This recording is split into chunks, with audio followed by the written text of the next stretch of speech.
T-Mobile now offers 1 gigabit per second mobile networks in 430 markets, an expansion it hopes will help it woo subscribers away from Verizon and AT&T.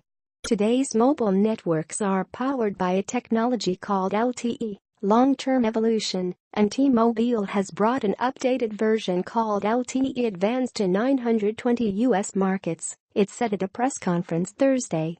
In nearly half of those markets, T-Mobile has the equipment and radio airwaves available to offer an even faster version gigabit download speeds. Mark McDiarmid, vice president of network engineering at T-Mobile, boasts of moving to faster gigabit LTE technology sooner than rivals AT&T and Verizon. Mark McDiarmid, vice president of network engineering at T-Mobile, boasts of moving to faster gigabit LTE technology sooner than rivals AT&T and Verizon. Stephen Shankland, CNET. One of those places is San Jose, California. At a press conference here, T-Mobile and Qualcomm demonstrated a download speed of 611 megabits per second, which the companies call gigabit class, if not exactly 1 Gbps. With LTE Advanced, T-Mobile is eclipsing every other national wireless company, the company said in a statement. Verizon called T-Mobile's assertions inaccurate. For example, it's got LTE Advanced in nearly 2,000 markets and has the underpinnings for gigabit LTE in 560 markets to T-Mobile's 430. This is another example of T-Mobile's marketing getting ahead of the facts, spokesman Howie Waterman said. AT&T offers LTE Advanced in 2 markets, Austin, Texas and Indianapolis, and will announce another new city next week as part of a plan to reach 20 cities by the end of the year, the company said. It's also begun testing gigabit LTE, with a San Francisco test reaching 979 megabits per second speeds this summer. The unending progress in mobile networks is remarkable, though you may not fully appreciate it. For one thing, networks might not feel faster because we're taxing them heavily with music, photos and videos that rapidly sponge up new capacity. For another, it takes a while for phones to support new network technology. And if you live somewhere far from a major population center, where new networks are a priority, bummer for you.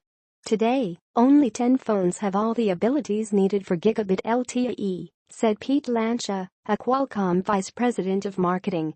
That includes Samsung's Galaxy S8 and Galaxy Note 8, the LG V30 and the HTC U11, but it doesn't include the Apple iPhone 8 or iPhone X. Qualcomm makes phone processors and radio chips. T-Mobile shows that phones supporting gigabit-class LTE networks can reach data transfer speeds of 685 megabits per second. In addition, slower phones benefit from the faster phones present since the faster phones free up radio airwaves sooner. T-Mobile shows that phones supporting gigabit-class LTE networks can reach data transfer speeds of 685 megabits per second. In addition, slower phones benefit from the faster phones present since the faster phones free up radio airwaves sooner. Stephen Shankland, CNET. T-Mobile has been more aggressive than rivals and, through its Un-carrier marketing campaign, has made progress winning us over.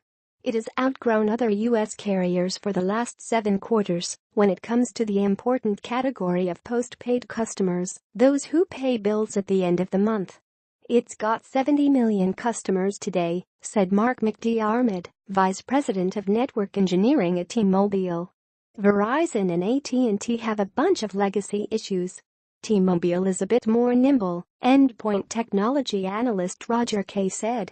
And T-Mobile already invested in base station designs that are easier to update to the gigabit speeds, he said. LTE Advanced uses a number of tricks to pump bits faster over the airwaves. Among those tricks is what's called carrier aggregation, which lets phones use multiple radio communication channels at the same time. Today that happens over radio spectrum that carriers license from governments, but another trick taps into unlicensed spectrum, notably the 5G HZ frequency band that many Wi-Fi routers use. Gigabit class speeds don't exactly mean gigabit speeds, though. T-Mobile's lab tests have reached 900 megabits per second, but the top speed in the real world is closer to 800 megabits per second. Demos at the press conference showed devices reaching speed of 685 megabits per second. LTE Advanced is able to use radio waves more efficiently. That means even if you don't have a phone that can handle the new speeds, you might benefit. That's because people who do have the faster phones will grab their data and get out of the way sooner. First published November 11 at 10:57 a.m. PT. Update, 12 p.m. PT, added further detail about LTE Advanced. Update, 2:22 p.m. PT, added comment from AT&T. Update, 3:44 p.m. PT, added comment from Verizon. The smartest stuff. Innovators are thinking up new ways to make you and the things around you smarter. Alexa, be more human. Inside Amazon's effort to make its voice assistant smarter, chattier and more like you.